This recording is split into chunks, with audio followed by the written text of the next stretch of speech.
Bonjour à tous et bienvenue dans ce nouveau podcast. On se retrouve aujourd'hui pour un podcast beaucoup plus naturel que le précédent que j'ai tourné, où je parlais du coup de mon expérience au collège.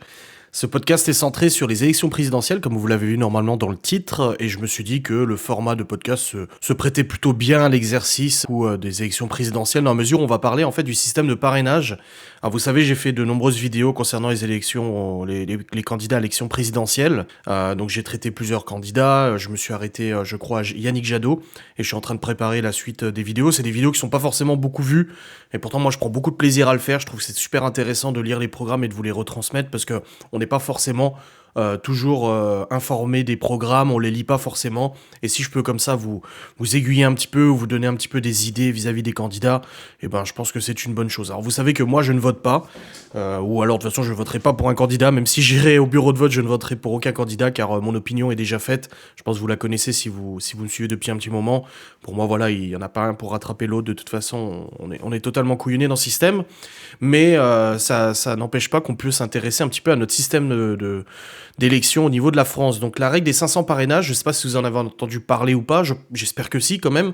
En France, pour qu'un candidat puisse se présenter à l'élection présidentielle, il doit récolter 500 parrainages. Donc les parrainages peuvent venir de plusieurs personnes, donc ça peut être des députés, des sénateurs, des représentants français au Parlement, ça peut être des maires, des présidents des organes délibérants des métropoles, les conseillers de Paris, les conseillers départementaux, territoriaux, les membres des élus des assemblées de Corse, de Guyane, de Martinique, donc des DOM-TOM, président du conseil exécutif de Corse, les conseillers à l'Assemblée des Français de l'étranger ou les présidents des conseils consulaires. Il faut savoir que généralement, il y a environ 30%, 30-40% de parrainage, donc c'est-à-dire que toutes les personnes qui sont en capacité de parrainer ne le font pas forcément à chaque élection présidentielle, mais ça reste quand même un système qui est vachement critiqué. Alors, il était mis en place par le gouvernement français pour éviter en fait le trop grand nombre de candidats depuis le suffrage universel direct, donc en 65. À la base, il était nécessaire d'avoir 100 parrainages et pas 500.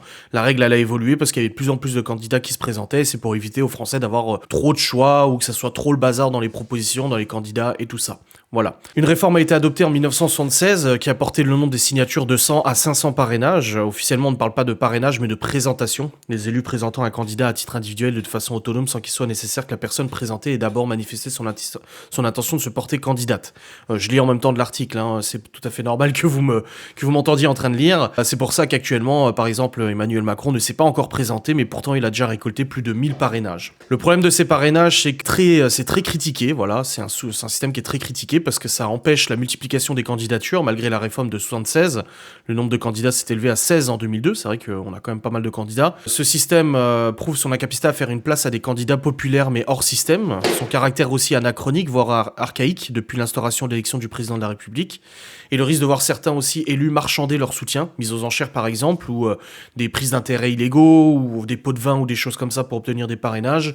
Les pressions aussi qui sont exercées sur les maires des plus petites communes. Plusieurs réformes ont été proposées sans succès. Ils ont proposé de relever le seuil de parrainage à 1000 signatures pour limiter encore le nombre de candidats. Ils ont aussi proposé du coup d'abandonner le système des 500 parrainages et de le remplacer par un collège d'environ 100 000 élus qui auraient désigné à bulletin secret le candidat.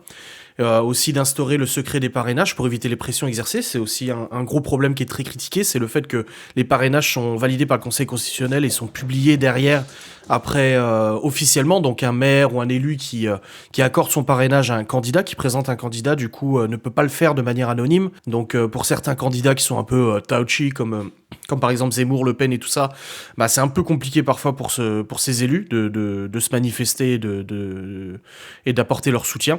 Et il proposait aussi en 2012 un parrainage citoyen. Voilà, il voulait recueillir 150 000 parrainages de citoyens, donc enlever ce droit aux élus et le faire plus avec des citoyens. Donc en gros une semi-élection pour la présentation des candidats. Actuellement, au niveau des parrainages pour les élections présidentielles de 2022, donc les signatures doivent être récoltées avant le 4 mars, donc on y est bientôt, hein. C'est dans une semaine que les candidats devront récolter les 500 signatures, et on entend pas mal parler parce qu'il y a pas mal de candidats qui n'ont pas encore toutes leurs signatures. Alors là, l'article il date du 20 février, donc c'était hier, donc c'est assez à jour, hein. Et à cette semaine du scrutin, 6 candidats sont assurés de se présenter. Pour l'instant, il y a Valérie Pécresse avec 2000 parrainages, Emmanuel Macron avec 1300, Anne Hidalgo avec 1000, les candidats LR et PS ainsi que le président sortant viendraient d'être rejoints par Nathalie Arthaud, 529 parrainages, Fabien Roussel 529 aussi, et Jean Lassalle 503 parrainages. Le problème, c'est d'autres candidats, des candidats qui sont peut-être un peu plus difficiles à soutenir, dans la mesure où voilà, les maires sont très vite critiqués pour leur affiliation. Donc là, on a Nicolas Dupont-Aignan, qui a actuellement 379 parrainages, donc il n'a pas les 500. Il assure pourtant avoir 480 engagements réels, il en manque 20, parce que les autres n'ont pas encore été déposés. Donc voilà, il est inquiet, mais il est plutôt confiant quand même. On a aussi Jean-Luc Mélenchon, qui a actuellement 370 parrainages, des insoumis, mais pas tranquillisés. Donc c'est assez surprenant, parce que Jean-Luc Mélenchon est quand même un candidat assez mémorable, hein. C'est un candidat qui pèse quand même dans le game, qu'on soit d'accord ou pas avec ses idées. Il a quand même du mal à récolter ses 500 parrainages. On a ensuite Marine Le Pen qui a 366 parrainages, mais une situation terrifiante. C'est elle qui le qualifie, hein. Nous n'avons pas les parrainages, c'est une situation démocratiquement terrifiante, je n'ai jamais été aussi inquiète. Donc là, pour l'instant, elle n'a pas encore ses parrainages. Ensuite, Éric Zemmour qui a 291 parrainages et aucune certitude. Donc je sais qu'il en a parlé hier, j'avais vu un article justement dans la presse où il exprimait du coup sa crainte vis-à-vis de l'obtention de ses parrainages. Donc pareil, c'est très dur. On a Philippe Poutou qui a 199 parrainages, mais ce n'est pas mort, voilà. Ils estiment qu'ils ont encore le temps de les récolter, mais pour l'instant, ils en ont 199 officiels. Alors ce qu'on parle, c'est des parrainages officiels. Donc c'est ceux qui ont été déposés au Conseil constitutionnel, qui ont été validés. C'est pas ceux qui ont promis de le faire, mais qui ne l'ont pas encore fait. C'est pour ça que certains candidats, comme Jean-Luc Mélenchon, je pense pas qu'il aura pas ses parrainages. Je veux dire, c'est juste que les élus tardent à le faire, et du coup, il les a pas officiellement. Mais je pense qu'il peut être quand même serein. C'est quand même un candidat emblématique. On a ensuite Christiane Taubira, qui a 86 parrainages, et qui a une interrogation démocratique, encore une fois. Il parle beaucoup de la démocratie. Les candidats qui n'ont pas encore leur parrainage estiment que, du coup, c'est une atteinte à la démocratie de devoir obtenir ces parrainages. Ensuite, on a Hélène Touy, donc 74 parrainages et une tâche difficile. Donc Hélène Touy, qui est une candidate du parti animaliste, et elle est créditée de 0 à 2% des intentions de vote. Elle assure avoir 300 promesses de soutien, mais des élus nous expliquent subir des pressions aux subventions des conseils départementaux et régionaux. Donc c'est là où le problème il est bien présent, c'est que, je vais pas faire tous les candidats, j'ai fait les candidats principaux, c'est que finalement avec ce système de parrainage, il y a plusieurs craintes qui ont été levées, que j'en ai parlé avant, et que les candidats du coup relèvent aussi dans leurs interviews, leurs diverses interventions dans la presse, c'est que il y a beaucoup d'élus qui pourraient éventuellement accorder le parrainage à certains candidats, mais n'osent pas le faire parce qu'ils subissent des pressions, tout simplement. Alors que ce soit des maires qui ont peur que ça leur retombe dessus au niveau des suffrages, qui ont peur que ça leur retombe dessus au niveau des subventions, parce que ça fait tâche. T'imagines un maire qui est pour Éric Zemmour. Je prends Éric Zemmour parce que c'est un candidat assez controversé qui accorde son parrainage à Éric Zemmour et qui après se retrouve bloqué dans ses subventions pour sa commune vis-à-vis du conseil général, etc. Parce que conseil régional ou général, je sais plus comment ça s'appelle, parce que eux ne sont pas du tout pour Éric Zemmour, tu vois, ça fait un peu tâche. Donc moi personnellement, mon avis sur la situation, c'est que c'est triste de voir ça parce que je trouve dans un pays soi-disant démocratique, pour moi la démocratie elle est plus là depuis très longtemps, mais ça c'est mon opinion personnelle, mais dans un pays qui est censé être démocratique, qui peut permettre à tout à chacun de se présenter. Je rappelle, pour se présenter aux élections présidentielles, il faut normalement être de nationalité française, ne pas être privé de ses droits civiques, être âgé d'au moins 18 ans, être inscrit sur une liste électorale, avoir satisfait aux obligations imposées par le Code du service national, ne pas être placé sous tutelle ou curatelle, avoir établi une déclaration de situation patrimoniale, posséder un compte bancaire de campagne, ne pas être candidat à un 3e mandat consécutif et recueillir 500 parrainages de parlementaires et d'élus locaux. Donc tout le monde peut normalement se présenter. Ce que je comprends pas, c'est que dans cette liste, il n'y a pas le fait d'avoir un casier judiciaire vierge, tu vois. Parce que ça serait quand même... il me semble qu'aux États-Unis, je crois... Attendez, je recherche en même temps que je fais le podcast. Je crois qu'aux États-Unis... Ah non, pas aux États-Unis non plus. J'avais entendu, mais j'ai dû me tromper. Je pense. Il faudrait pour moi que le casier judiciaire soit vierge, au moins qu'il n'y ait pas des condamnations qui soient graves, quoi, tu vois. Donc c'est vrai que c'est un petit peu compliqué de se présenter à l'élection présidentielle en France, et je trouve que oui, en effet, ça peut contrevenir à la démocratie, mais après, de toute façon, on est tellement dans un bordel actuellement que je suis pas sûr que ça change grand-chose. Donc là, on a des candidats qui sont très inquiets de pas pouvoir se présenter. Tout le monde parle... C'est vrai que c'est assez particulier, parce que tout le monde parle d'eux, tout le monde parle de Zemmour dans la presse, tout le monde parle de Le Pen, etc. Ça en fait des articles, des inquiétudes, etc. Alors qu'en fait, il est même pas sûr de pouvoir se présenter. Alors je pense qu'il y a aussi un petit jeu de la crainte, donc les candidats jouent un petit peu là-dessus, c'est que il y en a certains, ils savent qu'ils auront leurs 500 parrainages, mais du coup ils jouent un petit peu sur le coup de ne pas les avoir officiellement pour pouvoir dénoncer un petit peu le système. Mais d'un autre côté, je pense qu'il y en a qui sont vraiment inquiets et qui pensent vraiment ne pas y arriver. Voilà, Yannick Jadot et tout ça, j'ai pas vu dans la liste, mais vous pouvez de toute façon aller consulter le nombre de parrainages. Vous tapez sur Google élection présidentielle parrainage Conseil constitutionnel et vous avez accès du coup au site avec toutes les candidatures et le nombre de parrainages qui ont été officiellement accordés à tel ou tel candidat.